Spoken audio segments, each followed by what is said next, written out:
Students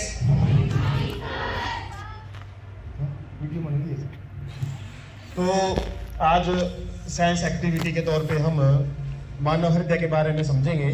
ठीक है, आपके सामने जो दो मॉडल हैं मानव हृदय के हैं और इनमें आपको थोड़ा सा समझाने की कोशिश की जाएगी कि हृदय क्या कार्य करता है हमारे शरीर में। जैसे इससे पहले हमने पाचन तंत्र के बारे में पढ़ा था कि जो भी हम खाना खाते हैं वो शरीर में छोटी आंत या आमाशय के अंदर क्या है, पचता है और उसके बाद छोटी आंत और बड़ी आंत में वो हजम हो जाता है या फिर हमारे शरीर में अवशोषित हो जाता है। उसके बाद वो जाता है कहाँ पे है, उसके बाद वो काम रहता है हमारे रक्त का, रुधिर जिसको बोलते हैं शुद्ध हिंदी में। और जो रक्त है इसको पूरे शरीर में जो सर्कुलेट करने का काम है, घुमाने का काम है, वो मानव हृदय करता है। ये एक पंप की तरह काम करता है, आपने पढ़ा भी है। एक मोटर की तरह ये क्या करता रहता है, हमारे शरीर में 24 घंटे लगातार रक्त को क्या करता रहता है, हर एक भाग में पहुंचाता रहता है। ठीक है, सर्कल में घूमता रहता है। और कुछ इंटरेस्टिंग बातें भी मैं आपको बताऊंगा, जैसे कि हमारे किसी भी एक हिस्से पे आप जैसे टच करो हथेली पे या फिर कहीं भी, तो वहां पे 1 मिनट के अंदर जो रक्त है वो वापस वहीं पे घूम के आ जाता है। 1 मिनट लगती है पूरे शरीर में रक्त को घूमने में। और जो मानव हृदय है ये सबसे पहला ऑर्गन होता है या अंग होता है हमारे शरीर में जो सबसे पहले एक्टिव होता है। जन्म से पहले ये काम करना शुरू कर देता है। ठीक है, जब हम मतलब पैदा भी नहीं होते तो 1 महीने का जो बच्चा होता है ना, उसके अंदर सबसे पहला अंग है वो मानव हृदय ही होता है और ये मृत्यु तक काम करता रहता है। ठीक है, बोल सकते हैं हम कि ये फ्रॉम वॉम्ब टू टॉम, ठीक है, गर्भ से लेके और टॉम मतलब मृत्यु तक ये ऐसा अंग है जो लगातार कार्य करता रहता है और सबसे पावरफुल अंग है। ठीक है, ये अपना सिग्नल खुद ही जनरेट करता है। ठीक है, कुछ तो हमारा जो शरीर के अंग है वो दिमाग पे डिपेंड रहते हैं काम करने के लिए। ये एक ऐसा अंग है जो खुद का कार्य खुद करता रहता है। कुछ सिग्नल की जरूरत पड़ती है, दिमाग के ऊपर डिपेंड रहता है। और इसकी जो मसल्स हैं बहुत ज्यादा पावरफुल हैं और इसकी जो दीवारें हैं उनके अंदर यदि थोड़ी सी प्रॉब्लम आ जाती है तो हार्ट अटैक वगैरह के चांसेस बढ़ जाते हैं। ठीक है, और हमारे शरीर में जो रक्त है वो कहाँ से दौड़ता रहता है, धमनियों और शिराओं से। जो धमनियां है वो हमारा ऑक्सीजन वाला जो रक्त है वो बह के लेके जाती है और जो शिराएं है वो कार्बन डाइऑक्साइड युक्त है वो ब्लड को हमारे शरीर के अंदर में पहुंचाती है। तो हृदय के बारे में हम समझेंगे। जैसे आपको जो मॉडल दिखाई दे रहे हैं, थोड़ा सा आइडिया मैं आपको दूंगा। तो मानव हृदय आपका इस तरीके का दिखाई देता है और जैसे आप महसूस कर सकते हो या फिर इमेजिनेशन कर सकते हो कि ये मेरा हृदय है, यहाँ से होता है हमारे शरीर में दोनों फेफड़ों के बीच में। और इसके 4 भाग होते हैं। तो 4 भागों को यदि मैं आपको समझाऊं तो एक साइड होती है हमारी दाईं। ठीक है, जैसे दाईं साइड मेरी ये है, आपकी बाईं है, जिस हिसाब से आप देख रहे हो। तो दाईं साइड में सबसे पहले जो हमारे शरीर का जो ब्लड है, रक्त है, वो इस भाग में इकट्ठा किया जाता है, बोलते हैं दाया आलिंद। ठीक है, दाएं आलिंद से रक्त है वो इससे नीचे वाले भाग में पहुंचता है। ठीक है, जिसको हम बोल सकते हैं दाया नीले। और ये काम आपके मतलब आप कहीं पढ़ लेना, ये वर्किंग या जो कार्य शैली है हृदय की यही रहेगी। तो आपको ध्यान इस भाग में जो रक्त है सबसे पहले आता है, उसके बाद वो कैसे आगे बढ़ता है।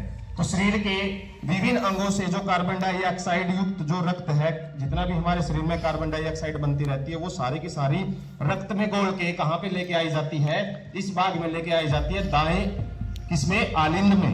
ठीक है, दाएं आलिंद आप नाम से भी देख सकते हो। उसके बाद इससे नीचे वाले भाग में आती है जिसका नाम हो सकता है दक्षिण नीले लिखा हुआ हो, लेकिन आप दाएं नीले भी लिख सकते हो। ठीक है, दाएं नीले में आती है। ये साइड जो इसकी हृदय की है ना, ये दाएं साइड है, ऊपर वाले आलिंद है, नीचे वाला नीला है। उसके बाद इस नीले वाले भाग से जो रक्त है वो फेफड़ों में पहुंचाया जाता है और हृदय क्या है वो संकुचित हो जाता है। ठीक है, संकुचित होने की वजह से प्रेशर बनता है जिसकी वजह से जो रक्त है यहाँ से दाएं नीले से फेफड़ों में पहुंचता है ताकि वहां पे कार्बन डाइऑक्साइड उसमें से बाहर निकाल सके और जो ऑक्सीजन है जो हम सांस लेते हैं वो ऑक्सीजन रक्त में घुल जाती है। अब जो रक्त आएगा वो ऑक्सीजन वाला रक्त है और वो कहाँ पे लेके आया जाएगा, हमारे बाएं आलिंद में। अब बाएं साइड पे आ गए हम, तो बाएं आलिंद में जो ऑक्सीजन वाला रक्त है वो आता है और जो कार्बन डाइऑक्साइड वाला रक्त है वो दाईं साइड में घूमता है। ये मोटी मोटी बातें आपने याद रखनी है। उसके बाद क्या होएगा, दाएं आलिंद से फिर दाएं नीले में जो रक्त है वो पहुंचता है ऑक्सीजन वाला और दाएं नीले से फिर हर्ट है जो हृदय है वो संकुचित होता है। प्रेशर उसके अंदर इतना ज्यादा बनता है कि यहाँ से जो रक्त है वापस फिर हमारे शरीर के भागों में ऑक्सीजन को पहुंचाने के लिए चला जाता है। तो बहुत ज्यादा पावरफुल जो मसल्स हैं या फिर मांसपेशियां वो हृदय में लगी होती हैं, क्योंकि इतना ज़्यादा संकुचन पैदा होता है कि हमारे शरीर में वो ब्लड है पहुंचाया जा सके। हमारे शरीर में प्रेशर आप इमेजिन कर सकते हो, जैसे हमारी जो रक्त वाहिकाएं हैं यदि इनको ऐसे फैला देना हम, तो लगभग 65,000 जो मील होता है, या 65,000 आप एस्टिमेट आप बनाओ किलोमीटर के हिसाब से भी समझ सकते हो, इतनी लंबी नालिकाएं वो बिछ सकती हैं। हमारी नालिकाओं को, ब्लड वेसल्स को यदि फैलाए ना हम ऐसे धरती पे, तो 65,000 तक फैल सकती हैं।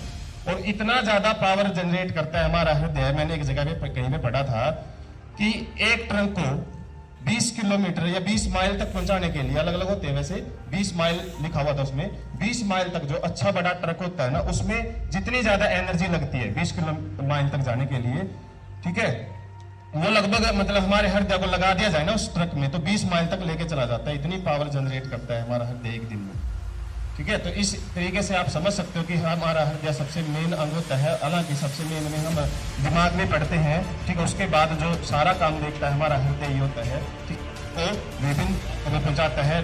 कार्बन डाइऑक्साइड जितनी बनती है उसको फेफड़ों में लेके आना, और ऑक्सीजन जो फेफड़ों में है उसको शरीर के विभिन्न भागों में पहुंचाने का कार्य है वो रक्त करता है। और उसका रक्त की मदद कौन करता है? हमारा हृदय करता है, ठीक है। तो मानव हृदय के बारे में थोड़ा सा मैंने कम टाइम रहते जो भी समझाने की कोशिश की है, तो आपको ध्यान रखना है। कल इससे रिलेटेड कुछ क्वेश्चन अब आपसे पूछे जा सकते हैं, ठीक है।